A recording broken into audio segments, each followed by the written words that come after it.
রবীন্দ্রনাথ ঠাকুরের সাধারণ মেয়ে। কণ্ঠে আমি স্বপ্না দত্ত চৌধুরী। আমি অন্তঃপুরের মেয়ে, চিনবেন আমাকে। তোমার শেষ গল্পের বইটি পড়েছি শরৎবাবু, বাসি ফুলের মালা। তোমার নায়িকা এলোকেশের মরণ দশা ধরেছিল ৩৫ বছর বয়সে। ২৫ বছর বয়সের সঙ্গে ছিল তার রেশারেশি। দেখলেন তুমি মহোদয় বটে, জিতিয়ে দিলে তাকে। নিজের কথা বলি, বয়স আমার অল্প। একজনের মন ছুঁয়েছিল আমার এই কাঁচা বয়সের মায়া, তাই জেনে পুলক লাগতো আমার দেহে। ভুলে গিয়েছিলেন অত্যন্ত সাধারণ মেয়ে আমি। আমার মতো এমন আছে হাজার হাজার মেয়ে, অল্প বয়সের মন্ত্র তাদের যৌবনে। তোমাকে দোহাই দেই, একটি সাধারণ মেয়ের গল্প লেখো তুমি। বড় দুঃখ তারও স্বভাবের গভীরে অসাধারণ যদি কিছু তলিয়ে থাকে কোথাও, কেমন করে প্রমাণ করবে সে? এমন কজন মেলে যারা তা ধরতে পারে?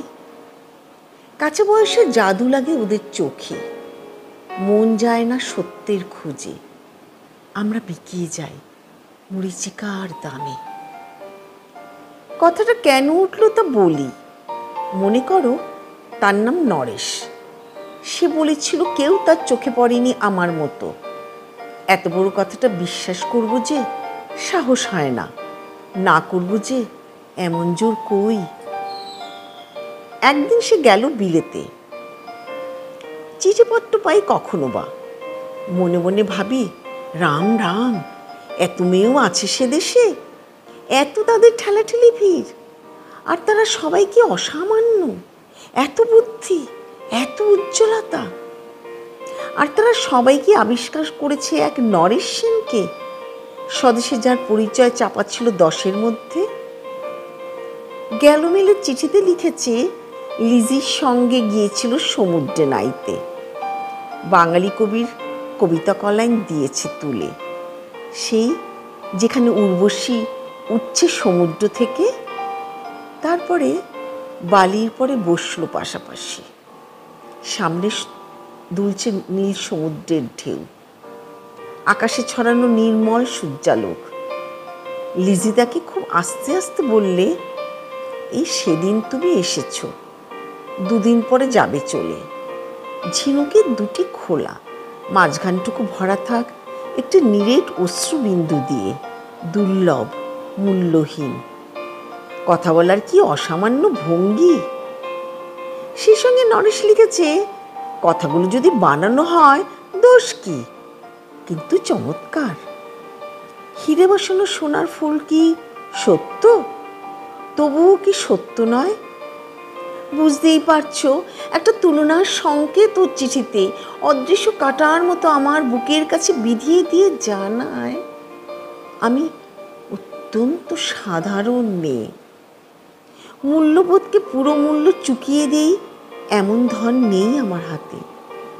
ওগো, না হয় তাই হলো, না হয় ঋণী রইলেন চিরদিন। পাই পড়ি তোমার, একটা গল্প লেখো তুমি শরৎবাবু, নিতান্তই সাধারণ মেয়ের গল্প, যে দুর্ভাগিনীকে দূরের থেকে পাল্লা দিতে হয় অন্তত 5-7 জন অসামান্যার সঙ্গে, অর্থাৎ সপ্তরথিনীর মার। বুঝে নিয়েছি আমার কপাল ভেঙেছে, হার হয়েছে আমার। কিন্তু তুমি যার কথা লিখবে তাকে জিতিয়ে দেব আমার হয়ে। পড়তে পড়তে বুক যেন ওঠে ফুলে, চন্দন পড়ুক তোমার কলমের মুখে। তাকে নাম দিও মালতী, ওই নামটা আমার, ধরা পড়বার ভয় নেই। এমন অনেক মালতী আছে বাংলাদেশে, তারা সবাই সামান্য মেয়ে। তারা ফরাসি জার্মান জানে না, কাঁদতে জানে। কি করে জিতিয়ে দেবে? উচ্চ তোমার মন, তোমার লেখনী মহীয়সী। তুমি হয়তো ওকে নিয়ে যাবে ত্যাগের পথে, দুঃখের চরমে শকুন্তলার মতো। দয়া করো আমাকে, নেমে এসো আমার সমতলে। বিছানায় শুয়ে শুয়ে রাত্রির অন্ধকারে দেবতার কাছে যে অসম্ভব বর মাগি, সে বর আমি পাবো না, কিন্তু পায় যেন তোমার নায়িকা। রাখো না কেন নরেশকে 7 বছর লন্ডনে, বারে বারে ফেল করুক তার পরীক্ষায়, আদরে থাক আপন উপাসিকা মণ্ডলীতে। ইতিমধ্যে মালতী পাশ করুক MA কলকাতা বিশ্ববিদ্যালয়ে। গণিত হোক প্রথম তোমার কলমের এক আঁচড়ে, কিন্তু ওইখানে যদি থামো, তোমার সাহিত্য সম্রাট নামে পড়বে কলঙ্ক। আমার দশা যাই হোক, খাটো করো না তোমার কল্পনা। তুমি তো কৃপণ্য বিধাতার মতো, মেয়েটাকে দাও পাঠিয়ে ইউরোপে। সেখানে যারা জ্ঞানী, যারা বিদ্বান, যারা বীর, যারা কবি, যারা শিল্পী, যারা রাজা, দল বেঁধে আসুক ওর চারদিকে। জ্যোতির্বিদের মতন আবিষ্কার করুক ওকে, শুধু বিদুষী বলে নয়, নারী বলে। ওর মধ্যে যে বিশ্বজয়ী জাদু আছে, ধরা পড়ুক তার রহস্য। মূঢ়ের দেশে নয়, যে দেশে আছে সমাজদার, আছে দরদি, আছে ইংরেজ, জার্মান, ফরাসি।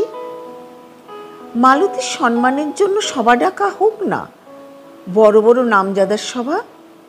মনে করা যাক সেখানে বর্ষণ হচ্ছে মুষলধারে চাটুবাক্য, মাঝখান দিয়ে সে চলেছে অবহেলায়, ঢেউয়ের উপর দিয়ে যেন পালের নৌকো। ওর চোখ দেখে ওরা করছে কানাকানি। সবাই বলছে ভারতবর্ষের সজল মেঘ আর উজ্জ্বল রৌদ্র মিলেছে ওর মোহিনী দৃষ্টিতে। এখানে জনান্তিকে বলে রাখি, সৃষ্টিকর্তার প্রসাদ সত্যই আছে আমার চোখে, বলতে হলো নিজের মুখেই। এখনো কোনো ইউরোপীয় রসজ্ঞের সাক্ষাৎ ঘটেনি কপালে। নরেশ এসে দাঁড়া কই কোণে, আর তার সেই অসামান্য মেয়ের দল। আর তারপরে আমার নোটে শাকটি মুড়লো, স্বপ্ন আমার ফুরলো। হায় রে সামান্য মেয়ে, হায় রে বিধাতার শক্তির অপচয়।